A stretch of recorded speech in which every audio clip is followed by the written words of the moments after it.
right. And we're on page 140 of the Gospel of Sri Ramakrishna. And I don't have my glasses. Oh, here they are. And we were talking last week about, we ended with that idea of needing to put a fence around our spiritual life when we're young, that we have to protect ourselves, that it's like an alcoholic, an alcoholic can be clean and sober for 20 years and then think, oh, no problem. I can go to the bar tonight with my friends. I haven't had a drink in 20 years. I'll be fine. And then that's the night that they fall back into it. It's like that. When that coffee story I tell, when Swami was away and I went to a coffee shop and the nuns reported me. I'm still a little just tizzied at them for that, but that they told on me. And so Swami called me in, and his explanation was exactly that. It's like, see, we're just starting out in your monastic life, and you go into a coffee shop. He says, what's the big deal? Of course, there's no big deal in that. But he says, you don't know what samskaras are awakened when you return to an old familiar space, to an old familiar habit. And so in the beginning, he says, while the trees on the footpath are young, you must fence them around. Otherwise, they will be destroyed by cattle. The fence is necessary when the tree is young, but it can be taken away when the trunk is thick and strong.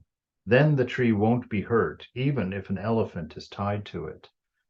So, there's that notion. It's not the ideal to stay away from people. Remember, I think last week we mentioned that Vivekananda said, he said, when I was a young man in my 20s, I would cross to the other side of the street to pass a theater. He says, but nowadays, I can walk past a prostitute and be familiar with them and feel nothing.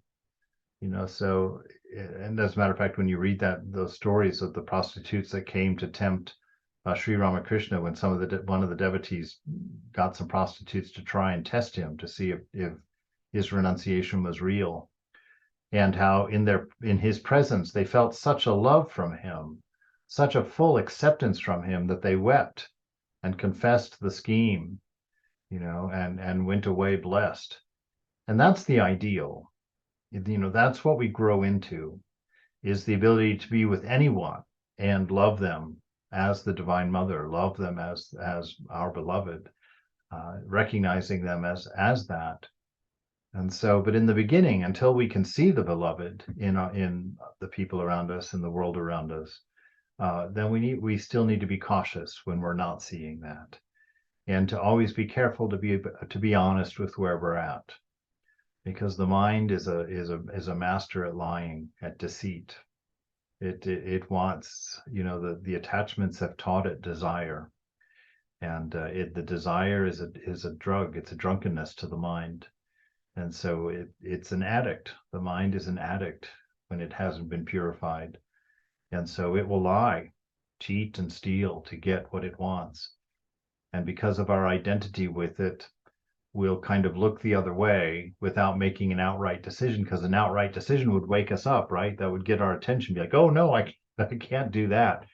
But if that sort of just happens, or, if I just kind of get into the situation, it sort of unfolds that way, then that's, oh, I'm a victim, for me. So the mind is like that. I've learned, at least, I might be confessing too much. My mind definitely has been like that in my life. And to this day, I have to be careful and to watch it very closely, to catch the lies. That's why we have to get the mind so quiet, so that we can't be distracted by all the noise while subtle things are going on to our undoing underneath. Right. And so he was talking about that. He says the disease of worldliness is like typhoid. And there's a huge jug of water and a jar of savory pickles in the typhoid patient's room. If you want to cure him of his illness, you must remove him from that room. The worldly man is like that typhoid patient. The various objects of enjoyment are the huge jug of water, and the craving for their enjoyment is his thirst. The very thought of pickles makes the mouth water.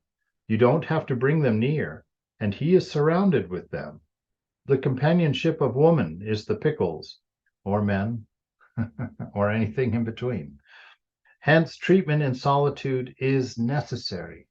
So again, calling you to take some time by yourself to get the clarity, to develop clarity in the mind, to get used to having a clear mind, a mind that's not constantly being distracted. I still see that with my mind. I'll in the middle of the night, I'll wake up and I'll be laying there, and I have my iPad right there, and it's like the middle of the night when you wake up is the perfect time for meditation, the perfect time for contemplation. And so I'll start it, and I'll see that my mind is constantly drawn to some entertainment on that iPad, to open it up and watch a YouTube video, or start up my there's one game I allow myself to play once a day on there, this Polytopia thing. The mind loves distraction, and we have to discipline ourselves. And so I find myself, at those times to have to discipline, to leave leave the iPad laying there, and to go into meditation, spend some time with the beloved. And once we get those habits established, once the mind begins to taste and understand the joy, the happiness that lies in those things, in the company of the beloved, once you start getting an idea of what that unconditioned love means for you in that realization, the mind will slowly turn itself toward these things naturally. But until it does, keep these things out of reach and exercise your discipline, and be strong in that.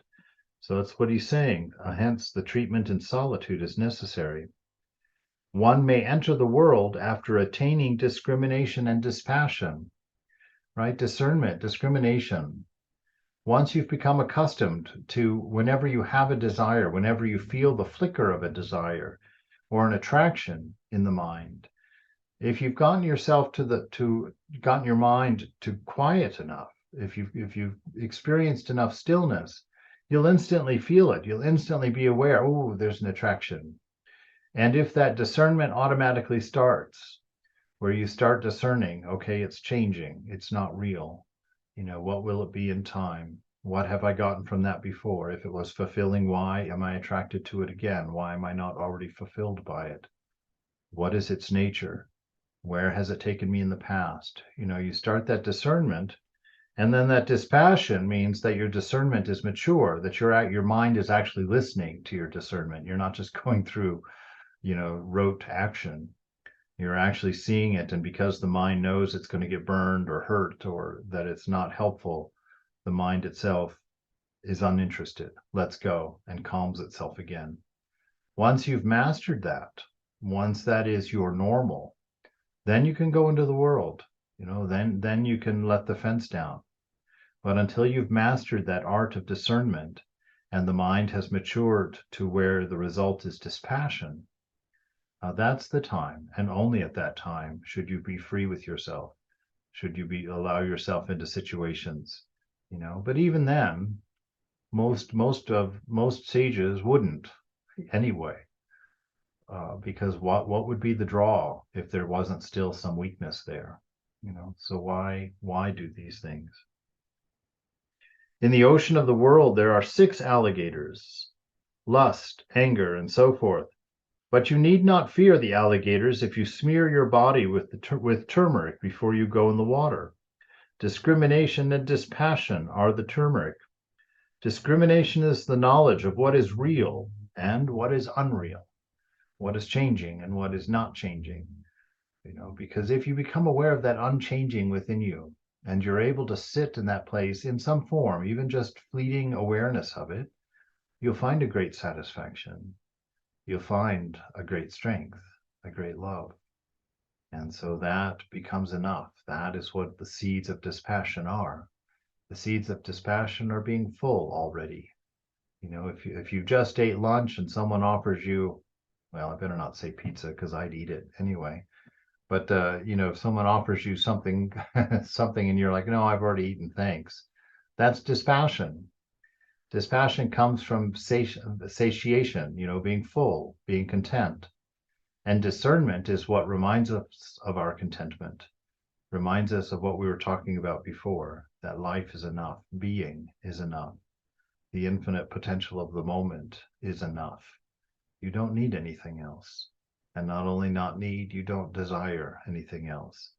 And so that's what he's talking about. It is the realization that God alone is the real and eternal substance, that all else is unreal, transitory, impermanent. The understanding that it's God that is the substance of everything. Without God, there is nothing. Just like your dream, you are the substance of the dream. You are the one that makes the dream real. Without you, there is no dream. And so it's the same realization here, that the divine is the substance of everything that the senses are aware of. Everything in the mind is real because of the presence of God. If the presence of God was not there, existence would cease to exist. Love would cease to exist. Wisdom would cease to exist. And so this world would go blank. It would go dark. And it's that knowledge that allows you to let go and to turn to that which is the substance, which is your very self, your very substance. That Satchit Ananda. And you must cultivate intense zeal for God. You must feel love for him and be attracted to him. The gopis of Vrindavan felt the attraction of Krishna. Let me sing you a song, he says. What a moment that would be. Can you even let your mind wander there for a moment? To have Thakur, Sri Ramakrishna or Jesus or Buddha turn to you and say, hey, let me sing you a song. Oh my God. Wow. That would be something. And then he says, listen, the flute has sounded in yonder wood. There I must fly, for Krishna waits on the path. Tell me, friends, will you come along or not? To you, my Krishna is merely an empty name, but to me, he is the anguish of my heart. You love his flute notes only with your ears, but oh, I hear them in the deepest of my soul. I hear his flute calling, Radha, come out. Without you, the grove is shorn of its loveliness. And of all the songs he could sing, can you imagine? Oh my goodness. The master sang the song with tears in his eyes and said to Keshab and the other Brahmo devotees, whether you accept Radha and Krishna or not, please do accept their attraction for each other. Try to create that same yearning in your heart for God. Yearning is all you need in order to realize him. Gradually, the ebb tide set in. The steamboat was speeding toward Calcutta. It passed under the Howrah Bridge and came within sight of the Botanical Garden. The captain asked to go a little farther down the river. The passengers were enchanted with the master's words, and most of them had no idea of the time or how far they had come. Keshab began to serve some puffed rice and grated coconut. The guests held these in the folds of their wearing cloths and presently started to eat. Everyone was joyful. The master noticed, however, that Keshab and Vijay rather shrank from each other, and he was anxious to reconcile them. Master to Keshab, look here. There is Vijay. Your quarrel seems like the fight between Shiva and Rama. Shiva was Rama's guru. Though they fought with each other, yet they soon came to terms. But the grimaces of the ghosts, the followers of Shiva, and the gibberish of the monkeys, the followers of Rama, would not come to an end. Everybody laughed loudly. Such quarrels take place even among one's own kith and kin. Didn't Rama fight with his own sons, Lava and Kusha? Again, you must have noticed how a mother and daughter living together and having the same spiritual end in view observe their religious fast separately on Tuesdays, each on her own account, as if the welfare of the mother were different from the welfare of the daughter. But what benefits one benefits the other. In like manner, you have a religious society, and Vijay, he thinks he has to have one also. Everyone laughs. But I think all these are necessary. While Sri Krishna himself, God incarnate, played with the gopis at Vrindavan, troublemakers like Jatila and Kutila appeared on the scene. You may ask why. The answer is that the play does not develop without the troublemakers. Everyone laughs again. There is no fun without Jatila and Kutila. No fun without the troublemakers. You see that harmless attitude Thakur has. He's not jumping on either one of them for being egoistic, even though ego is the only reason we get offended with each other. He doesn't jump on the high bandwagon, topping off truths. He makes light of it. He brings them to an acceptance of each other, because that's the key, right? Resist nothing in the moment. Accept it as perfect. Let it be as it is. Let it rise and let it fall. Enjoy your existence. Enjoy being. And when you see faults in others, let them rise and let them fall. It keeps the show interesting, Thakur says. It keeps things spinning, as it were. Ramanuja upheld the doctrine of qualified non-dualism, but his guru was a pure non-dualist. They disagreed with each other and refuted each other's argument. That always happens. Still, to the teacher, the disciple is his own.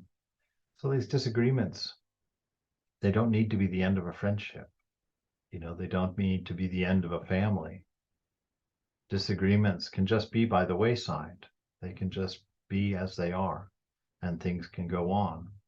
This is a great lesson for these days, with these politics getting so violent and so reactionary, that we start judging each other by political beliefs and deciding, oh, I won't hang out with that person because he likes that person or whatnot. Really what Thakur is saying here is chill out. Relax. Let it go. You both are divine. God dwells in both of you. Don't you think that's worth noticing more than something passing in the mind, than some characteristic of body? The eternal truth is your sameness. The eternal truth is the love that creates you and holds you and binds you. Notice that in each other. Let go of these other things. All rejoiced in the Master's company and at his words. Master to Keshav, you don't look into people's natures before you make them your disciples, and so they break away from you. All men look alike, to be sure, but they have different natures. Some have an excess of sattva, others an excess of rajas, and still others an excess of tamas. You must have noticed that the cakes known as puli all look alike, but their contents are very different. Some contain condensed milk, some coconut kernel, and others mere boiled kalai pulse. Laughter again. I don't know, is kalai pulse, is that like some cheap filler or something? I guess. All right. Do you know my attitude?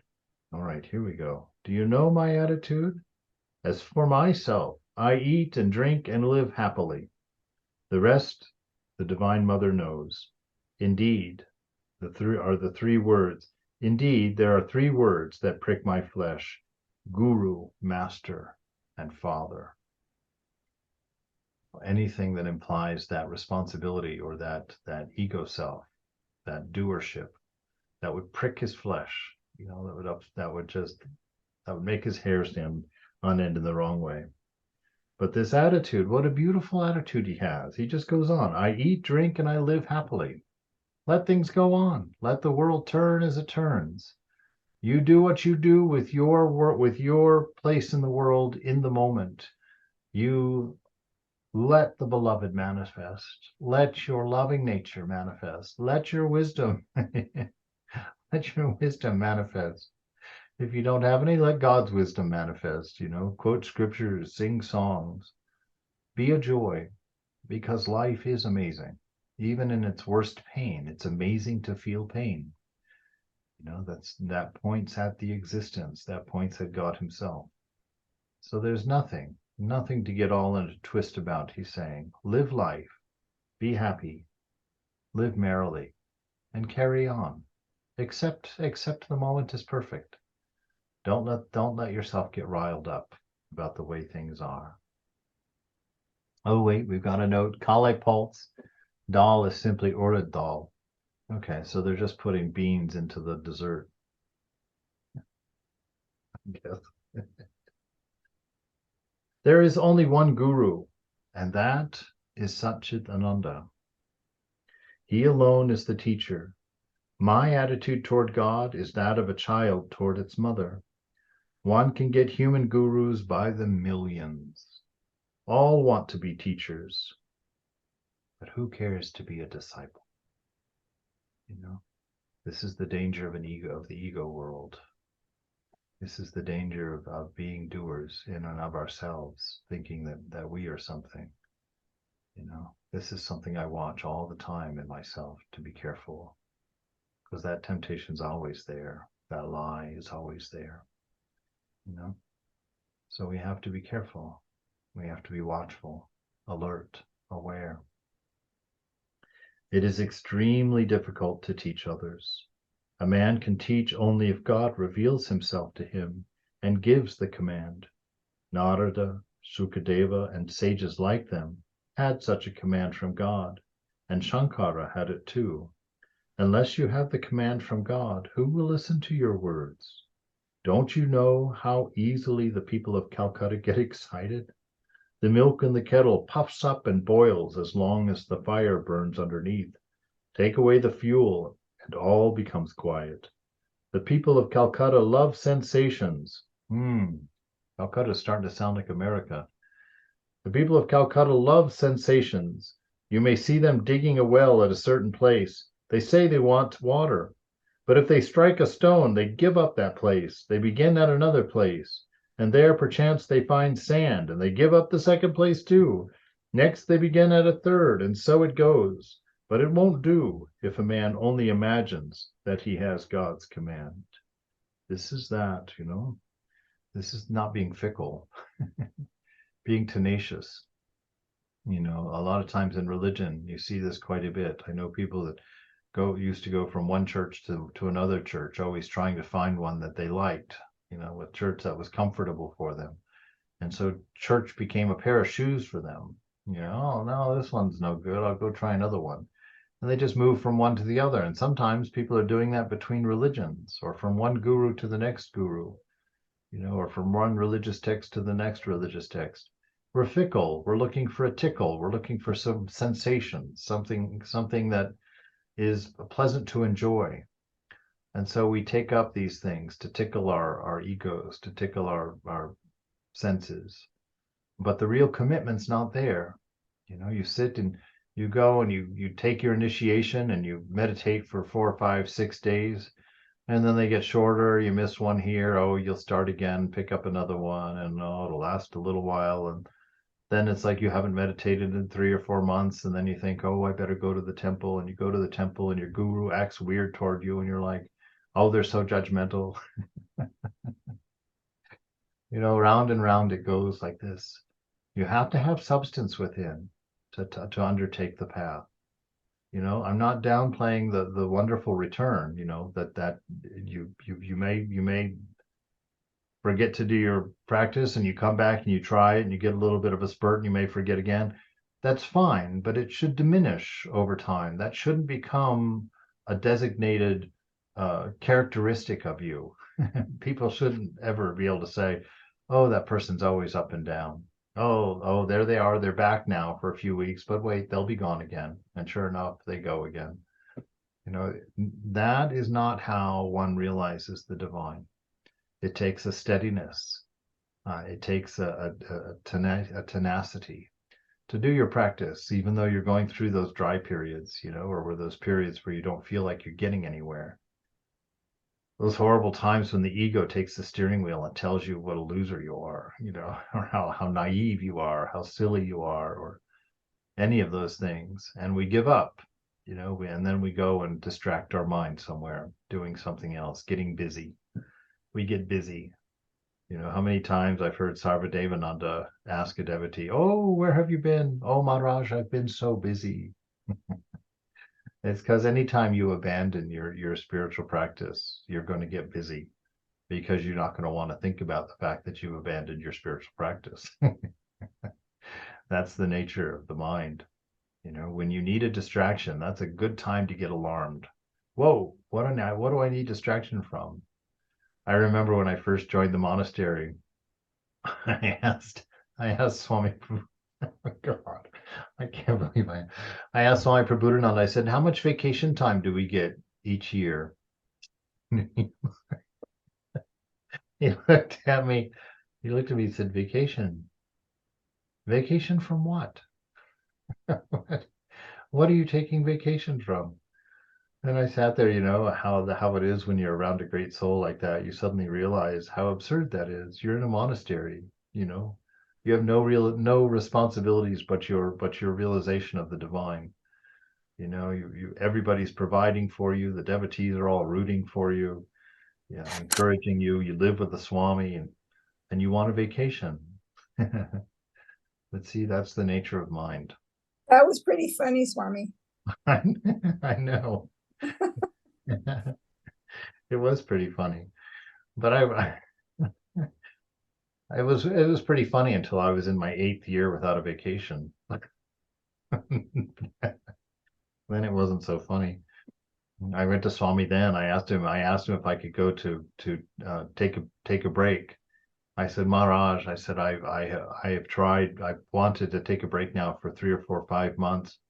And I said, I've been here 8 years and I just really have to go, Maharaj, for some time. And he looked at me and smiled and he said, yes, that is the way to want a vacation. And he says, where do you want to go? And I thought, oh, I was thinking I would go to Trabuco Canyon. Oh, very nice, very nice. How long do you want to go for? Oh, Maharaj, 2 weeks. 2 weeks? No, 5 days is enough. 5 days, Maharaj? I'll just get there by the time it's over. By the time I get there and get settled, it'll be time to come back. Oh, well, maybe 1 week then. Oh, Maharaj, can we go 10? Oh, okay, you can go 10 days. You let me go for 10 days. And I said, so shall I take the car, Maharaj, and drive down? No. It is not good for a monk to have a car. No. You fly down. Have them pick you up. Oh, very nice, Maharaj. And then he sent me on the vacation for 10 days at Trabuco Canyon and didn't give me a single dollar.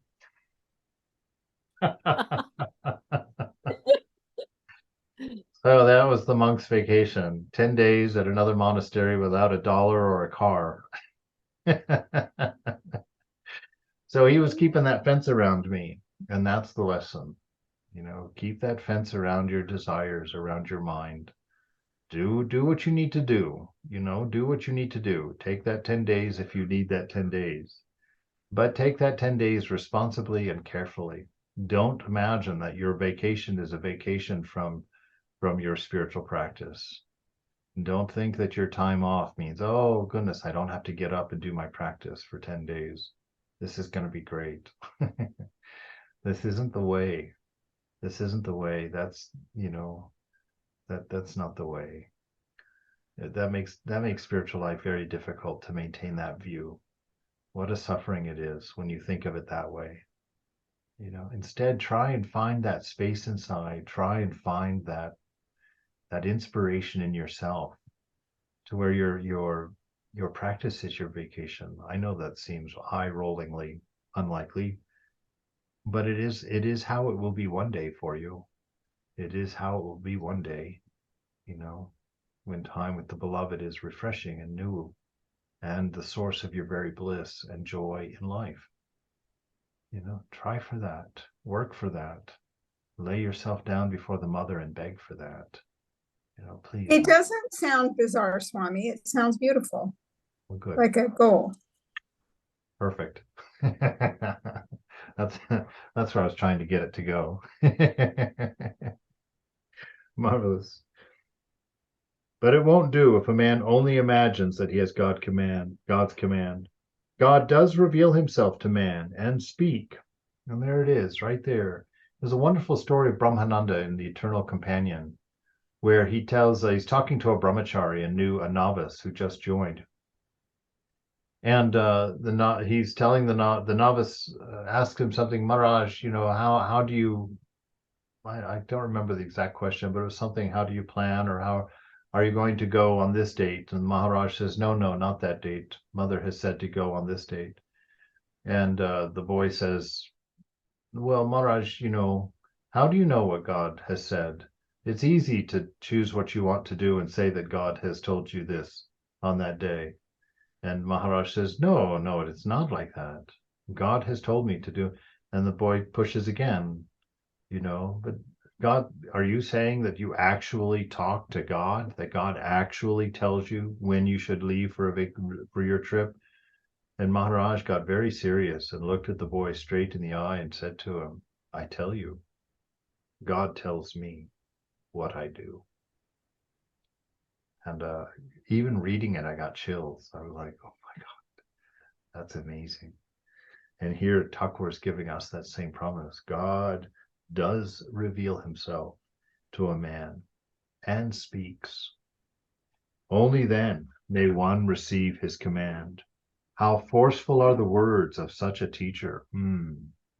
We've heard some of those teachers, I always felt like that in the presence of Swami Sridharananda when he spoke. Just those words would go through me, and I would feel them filter out my wrong ideas. I would hear them just kind of push through me like a mesh and tear out, those stringy attachments within. I used to love to sit and listen to him when he came and gave a retreat. I would sit outside in the hall on the stairs and look in. How forceful are the words of such a teacher. They can move mountains, but mere lectures. People will listen to them for a few days and then forget them. They will never act upon mere words. At Karmarpukur, there is a small lake called the Haldapukur. Certain people used to befoul its banks every day. Others who came there in the morning to bathe would abuse the offenders loudly, but the next morning they'd find the same thing. The nuisance didn't stop. That's gross. Everybody's laughing. The villagers finally informed the authorities about it. A constable was sent, who put up a notice on the bank which read, "Commit no nuisance." This stopped the miscreants at once. Everybody laughs. That's funny. I have a story about that, but I won't tell it. It's not it's not pleasant. To teach others, one must have a badge of authority. Otherwise, teaching becomes a mockery. A man who is himself ignorant starts out to teach others, like the blind leading the blind, instead of doing good.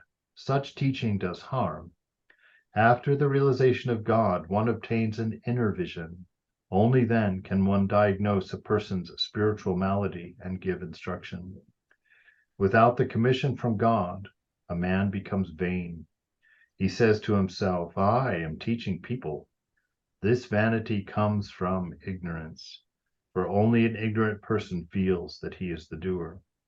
A man barely becomes liberated in life if he feels God is the doer.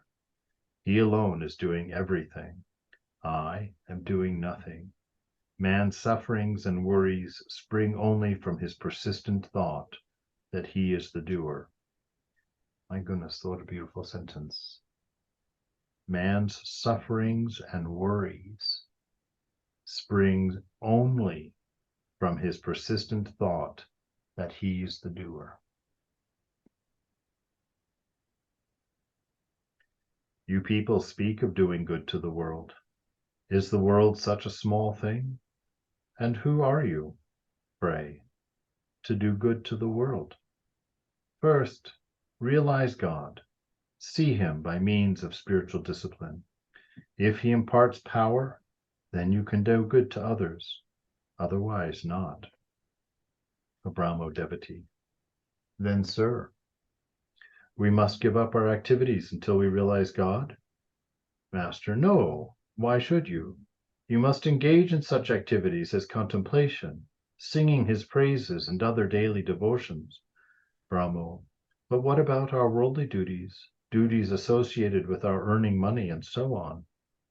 Master, yes, you can perform them too, but only as much as you need for your livelihood. At the same time, you must pray to God in solitude, with tears in your eyes, that you may be able to perform those duties in an unselfish manner. You should say to him, O God, make my worldly duties fewer and fewer. Otherwise, O Lord, I find that I forget you when I'm involved in too many activities. I may think I'm doing unselfish work, but it turns out to be selfish. People who carry to excess the giving of alms or the distributing of food among the poor fall victims to the desire of acquiring name and fame.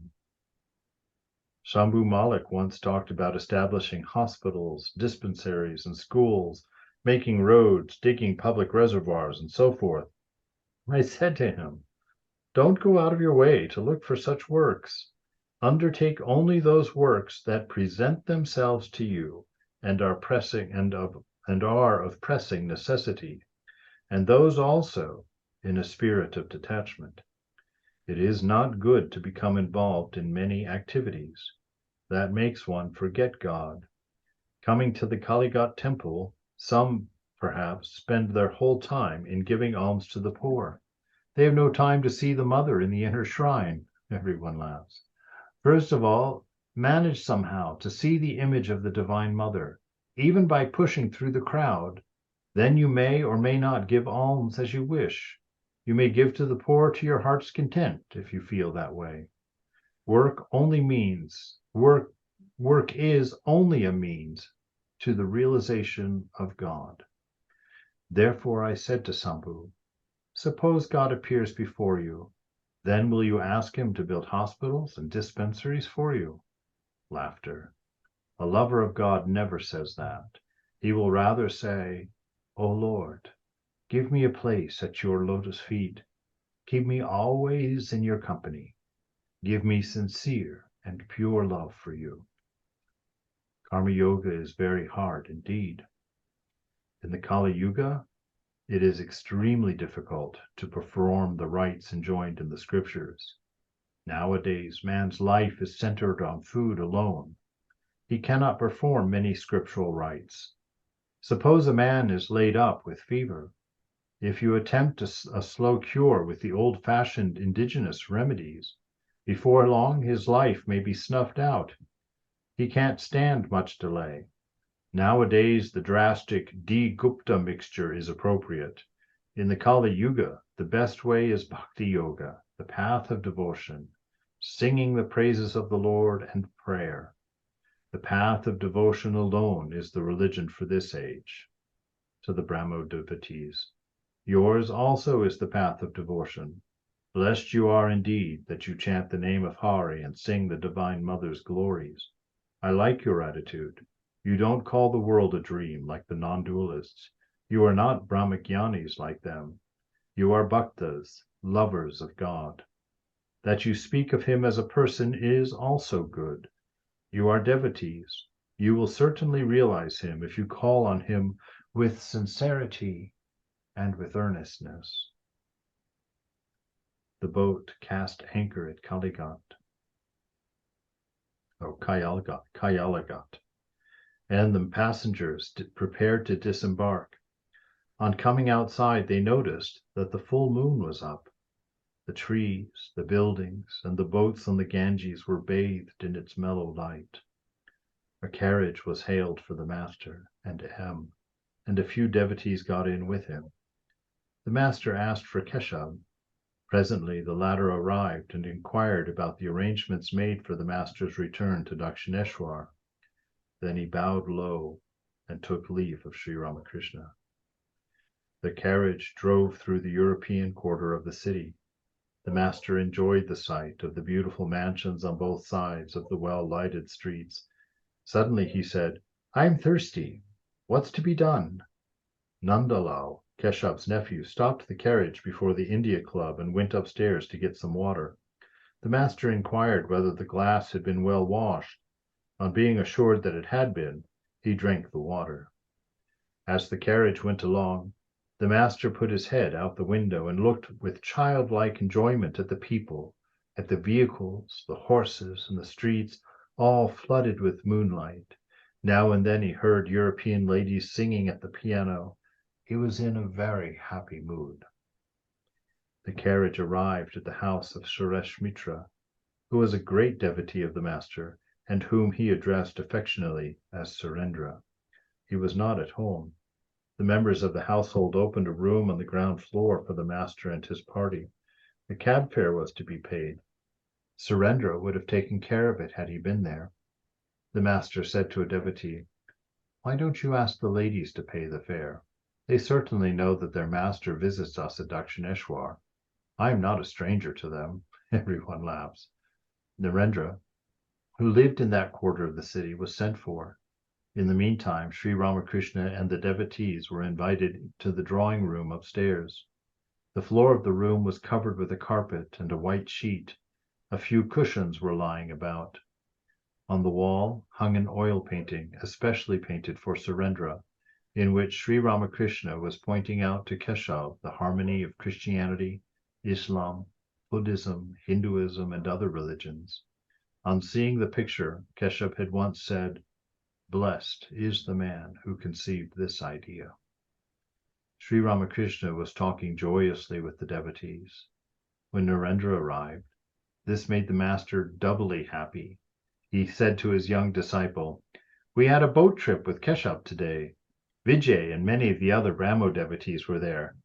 Pointing at M, he said, "Ask him what I said to Keshav and Vijay about the mother and daughter observing their religious fast on Tuesdays, each on her own account, though the welfare of one meant the welfare of the other. I also said to Keshav that troublemakers like Jatila and Kutila were necessary to lend zest to the play." To M, "Isn't that so?" "Yes, sir, quite so." It was late, and Surendra had not yet returned. The master had to leave for the temple garden, and a cab was brought for him. M and Narendra saluted him and took their leave. Sri Ramakrishna's carriage started for Dakshineshwar through the moonlit streets. Beautiful. Beautiful. Anybody have a comment or a question or an insight on that?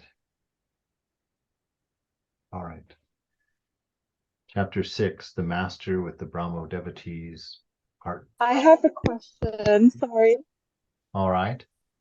Can you guys hear me? Yes. Okay, good. It's a little laggy on my part. Sorry. My question was, what do you do when you feel like you don't have sincerity or don't have earnestness? This is in response to Ramakrishna saying, if you have earnestness and sincerity, well, he emphasizes that. I can't find the quote in my brain. I forgot it. Yeah. But if you feel like you don't have that, or if there's moments where you're lacking in that, maybe if that's a better way to phrase it. Yeah. No, everybody feels that. It's funny, just this afternoon I was praying very much along those lines when I started my meditation. And how does one know if one is being sincere, or if one is earnest? It's like how do you even know? It's like what is the measure of such a thing? And I think what you do is you just tell the mother that. You say, "Ma, I don't have what I need. You know, I don't have what I need. I don't know anything about this. I wake up deluded. I go to bed deluded. What is there in me that knows?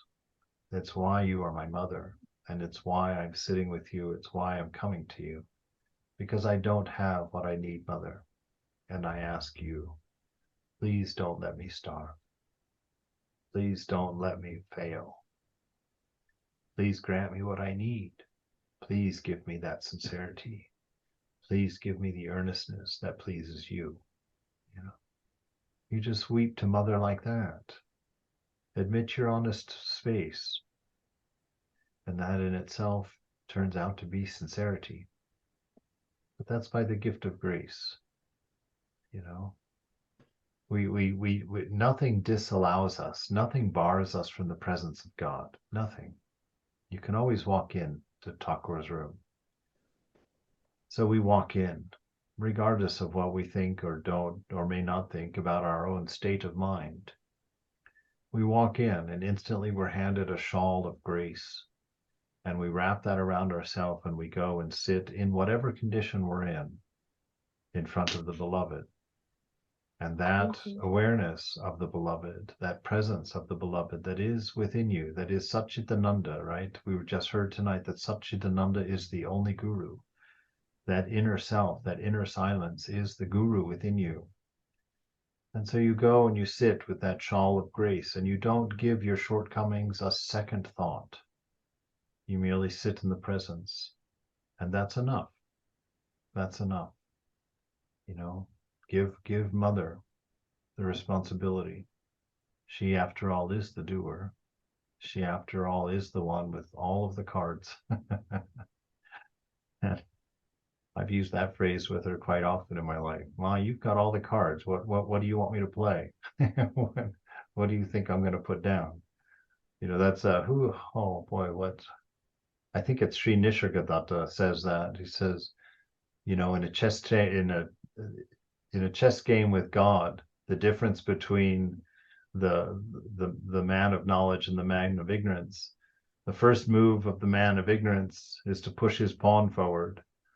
The first move of the saint is to lay his king down. You know, and so that's how we approach God. I don't know how. I can't win with you. I can't play on my own. What do I have to bring? You have everything. You know, all that I have, you've given. And just to know that, just to admit that and sit in front of the Father or the Mother, the Beloved, be what you are. Don't hide it. Just open it up completely to the Lord and just ask, please, provide me with the offering that brings you joy, you know, that is pleasing to you. And that's the way it's done. All right. The Master with the Brahmo devotees, October 28th, 1882. It was Saturday. The semi-annual Brahmo festival, celebrated each autumn and spring, was being held in Beni Madhav Pal's beautiful garden house in Sindhi, about 3 miles north of Calcutta. The house stood in a secluded place suited for contemplation. Trees laden with flowers, artificial lakes with grassy banks and green arbors enhanced the beauty of the grounds. Just as the fleecy clouds were turning gold in the light of the setting sun, the Master arrived. Many devotees had attended the morning devotions, and in the afternoon people from Calcutta and the neighboring villages joined them. Shivanath, the great Brahmo devotee whom the Master loved dearly, was also one of the large gathering of members of the Brahmo Samaj who had been eagerly awaiting Sri Ramakrishna's arrival. When the carriage, bringing the Master and a few devotees, reached the garden house, the assembly stood up respectfully to receive him. There was a sudden silence, like that which comes when the curtain in a theater is about to be rung up. People who had been conversing with one another now fixed their attention on the Master's serene face, eager not to lose one word that might fall from his lips. At the sight of Shivanath, the Master cried out joyfully, "Ah, Herr Shivanath! You see, you are a devotee of God. The very sight of you gladdens my heart. One hemp smoker feels very happy to meet another. Very often they embrace each other in an exuberance of joy." The devotees burst out laughing. What a wonderful scene. Do you see that? Everybody stands up, gets all reverent and you know, grim, quite respectful.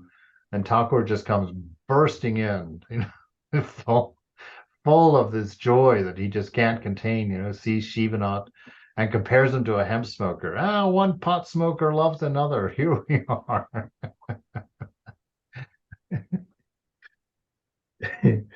The devotees burst out laughing. The Master, "Many people visit the temple garden in Dakshineshwar. If I see some of the visitors indifferent to God, I say to them, 'Oh, you'd better go sit over there.' Or sometimes I say, 'Oh, go and see the beautiful buildings.'" Laughter. "Sometimes I find that the devotees of God are accompanied by worthless people. Their companions are immersed in gross worldliness and don't enjoy spiritual talk at all. Since the devotees keep on for a long time talking with me about God, the others become restless, finding it impossible to sit there any longer. They whisper to their devotees' friends, when shall we be going? How long do you want to stay? The devotees say, oh, wait a bit, we'll go in just a little while.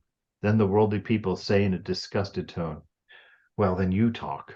We're going to wait for you in the boat. Everyone laughs. Worldly people will never listen to you if you ask them to renounce everything and devote themselves wholeheartedly to God. Therefore, Chaitanya and Nitai, after some deliberation, made an arrangement to attract the worldly. They would say to such persons, come, repeat the name of Hari, and you shall have a delicious cup of magur fish and the embrace of a young woman. Many a people attracted by the fish and the woman would chant the name of God. After tasting a little of the nectar of God's hallowed name, they would soon realize that the fish soup really meant the tears they had shed for love of God, and while the young woman signified the earth, the embrace of the woman meant rolling on the ground in the rapture of divine love. All right.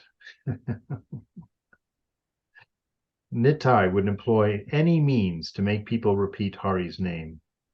Chaitanya said, the name of God has a very great sanctity. It may not produce an immediate result, but one day it must bear fruit. It is like a seed that has been left on the cornice of a building. After many days, the house crumbles, and the seed falls on the earth, germinates, and at last it bears fruit. As worldly people are endowed with sattva, rajas, and tamas, so also is bhakti characterized by the three gunas. Do you know what a worldly person endowed with sattva is like? Perhaps his house is in a little dilapidated condition, here and there. He doesn't care to repair it. The worship hall may be strewn with pigeon droppings and the courtyard covered with moss, but he doesn't pay attention to these things. The furniture of the house may be old. He doesn't think of polishing it and making it look neat. He doesn't care for dress at all. Anything is good enough for him. But the man himself is very gentle, very quiet, kind, and humble.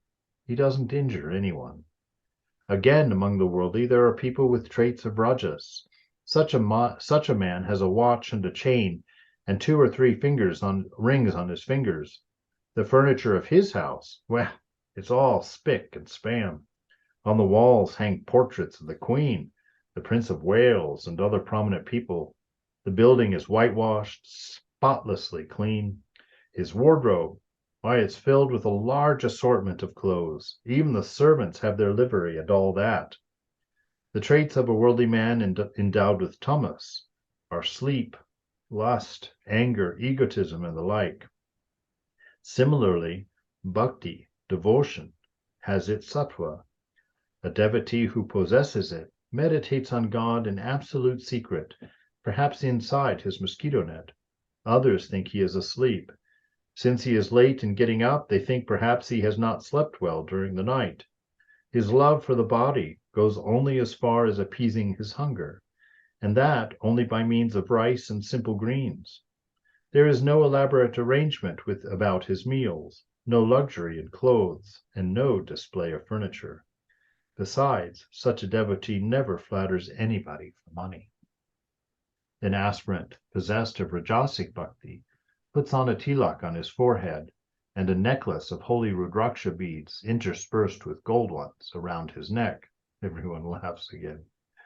At worship, he wears a silk cloth. A man endowed with Tamasic Bhakti has burning faith. Such a devotee literally extorts boons from God, even as a robber falls upon a man and plunders his money. Bind, beat, kill, that is his way, the way of the dacoits. Saying this, the master began to sing in a voice sweet with rapturous love. His eyes turned upward. Why should I go to Ganga or Gaya or Kashi, Kanchi or Prabhas, so long as I can breathe my last with Kali's name upon my lips? What need of rituals has a man? What need of devotions any more?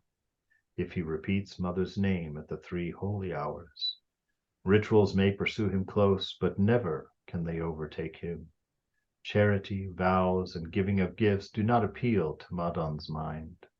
The blissful mother's lotus feet are his whole prayer and sacrifice. Who could ever have conceived the power her name possesses?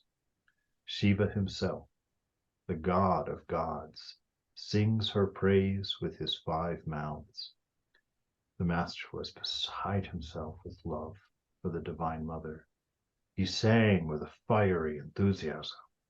If only I can pass away my day repeating Durga's name, how canst thou then, O blessed one, withhold from me deliverance, wretched though I may be? Then he said, one must take that firm attitude. What? I have chanted the mother's name. How can I be a sinner any more? I am her child, heir to her powers and glories.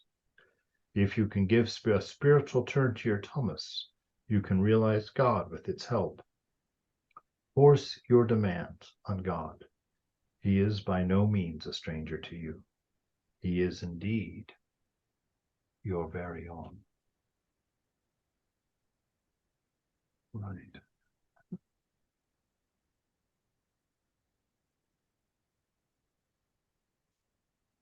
You see that faith and grace.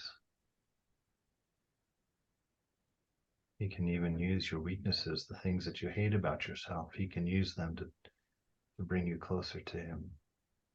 He can make you rely on him.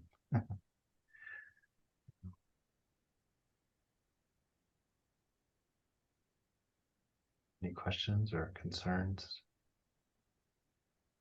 Yes, Swamiji, I had a question. Yeah. Is that we read that we should not go looking for things to do, right? Only that come into our lap should we take care of. So what about voluntary work and things like that, where we sign up, we make an effort to look for them?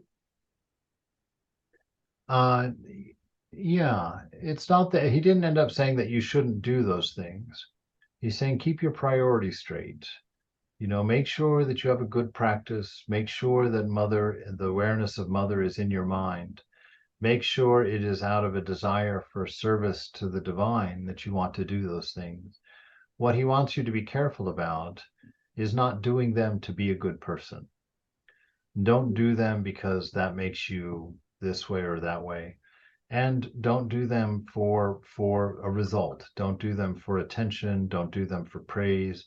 Don't do them in a way that so that mother can, so that others will see you and give you praise for it. So he's just saying, discern, watch your mind carefully, because your mind is quite easily mastered by the ego. And the ego is always hungry. It's always looking for name and fame, pleasure and greed. It's always looking to shore itself up, because it knows in itself that it doesn't exist. And so it's always insecure, always insecure. And so he says, make sure that to get all of your satisfaction, to get all of your strength, to get your inner contentment, make sure you're looking for that in your relationship with the divine. Make sure that you're looking for all that you need from the Divine Mother. And then, if you're inspired to go and feed the poor, go and feed the poor. If you're inspired to build a hospital, then go and build a hospital. But make sure that it's as pure as it possibly can be, that there's as little me and mine in your service as possible. And the only way that can happen is by taking care of your knowledge of yourself first, taking care of your awareness of the beloved, of Mother, and doing it because of Ma and out of service to Ma. Because otherwise, the way you can kind of tell is if you're serving someone and they don't give you any thanks, does it bother you? If they don't show any sign of appreciation, does it get to you? If the people you're going to volunteer for are normal with you and don't praise you or thank you or give you a certain pat on the back, or do you go back? These are the little tests that we can see How long does it last? Do you sign up to volunteer and go for like 4 or 5 weeks and then it sort of peters out and you don't go anymore? That's a sure sign that ego was the motive in there. You know, that's what he's saying. Not that you can't go do those things or you shouldn't look for doing those things. He's saying just keep your eggs in the proper order. The important thing is your relationship with the divine and your love of God, and having that be your inspiration. Everything else comes later. Thank you, Swamiji. Maharaj, Yes. according to Mother, Holy Yeah. Mother says to keep yourself busy at all times. Don't sit idle. Don't let your mind be idle. Always do something. Yes. So hers is kind of, it is the way we understand it, right? To think that it's absurd to think there is a difference between what he's saying and what she's saying. Yeah. Well, yes, there is a difference. The difference is this. Mother's saying they're saying the same thing. You know, for the worldly person, if the mind is idle, which means you're not doing anything, it'll start to wander through its desires. What do I feel like doing? You know, and like in my mind this afternoon, I was just feeling I was hungry. I wanted lunch. I didn't want anything that I had in the freezer, So I sat there, thinking, oh, what should I do for lunch? And my mind was walking up and down Public Road here, thinking of what restaurants were open and which ones, did I have any money in my pocket that I could afford to go get a burrito or a taco or something, something entertaining. That's why she tells us not to leave our mind idle like that. So idleness, to sit there and think of God is something to do. That's a great thing to do. When when you're taking your walk, don't just let your eyes wander and think about whatever you're seeing. Let have the chanting of the beloved's name going on inside, knowing that you're walking through the garden of the divine, and let your eyes wander across the garden of the divine. Appreciate the flowers because they're mothers. Offer them to her as you see them. Know that the beauty that you're witnessing in the scenery around you and the people around you is the love letter of the beloved to you. Set your mind in that way. Do the work. Don't leave it empty and then do things. If you do things without being centered in the presence, then those things carry your mind into them. Those things take you hostage. They become your master. They lead you to desire, and they enslave you to something. You'll need more of them. You'll want more of them. If you walk over and see the mountains, if you can see Mother and you praise Mother for the beauty of the mountains, then that moment with Mother and the mountains is enough. It's had its thing. But if you're not thinking of the divine, if you haven't centered yourself on the presence, you see the mountains, you'll want to go there. You'll want to see more mountains. You'll want to see bigger mountains. It's like if you don't have the thought of the beloved as your anchor, you'll be pulled everywhere. So that's what Mother's saying. Don't have an idle mind. Put your mind to Mother in whatever it is. If you're doing dishes, think of the Mother. If you're taking a walk, think of the Mother. Think of the, or your chosen ideal, however that may manifest for you. But center yourself in your nature for the Gyani. Center yourself in Satchitananda. You are all that you're seeing. They are only your reflection. The beauty out there is the beauty in here. Center yourself in that. That's what Mother's talking about. Don't have an empty mind and go about life. Life will capture you very quickly. The thieves will take you into the woods and rob you blind and tie you up and leave you laying there wondering what in the world happened. How did my life get this way? So that's what Mother is saying. Maharaj. Yes. Did someone say something? Kamala, was that you? No, I was just saying thank you. Ah, okay. I just heard Maharaj. I was like, oh, what? All right. Very good then. Beautiful time. Be well, everyone. Thank you, Swamiji. Go Thank forward. you, Maharaj. Thank you. Indeed. Jai Ma. Thank you, Swami. Jai Ma. Thank you, Swami. Good evening. Jai Ma.